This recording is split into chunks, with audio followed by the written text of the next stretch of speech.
अपहाय रघूद्वहमन्यमहं न कथञ्चन कञ्चन जातु भजे।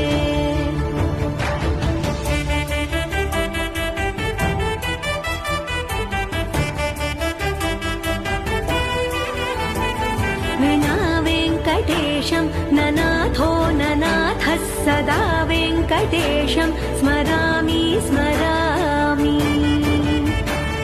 हरे वेङ्कटेश प्रसीद प्रसीद प्रियं वेङ्कटेश प्रयच्छ प्रयच्छ।